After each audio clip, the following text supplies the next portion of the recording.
po. At ito po ang napag-aralan kasi marami po talagang hindi lamang po sa nagiging marahas yung nakikita natin sa ibang klase ng social platform at sa social media.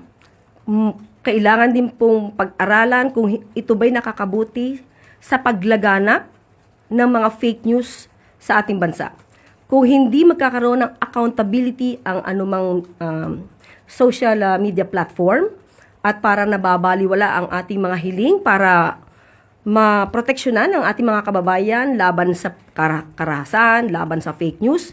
Kung mabagal ang pagtugon, magandang pag-isipan at pag-aralan kung dapat silang manatili na parte ng ating sistema.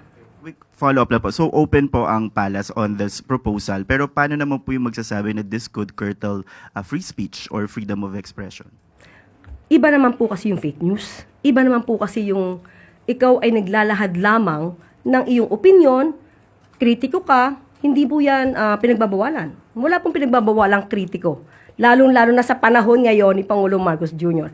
Ang hindi lamang po natin matatanggap at lalong-lalo nang hindi matatanggap ng Pangulo ay ang paglaganap ng fake news. Kasi pag fake news po ang umiral sa atin at ngayon tayo ay nabubuhay sa fake news, paano na po ang magiging kinabukasan ng ating mga kabataan at kinabukasan mismo ng ating bansa kung puro fake news tayo mabubuhay? Next question.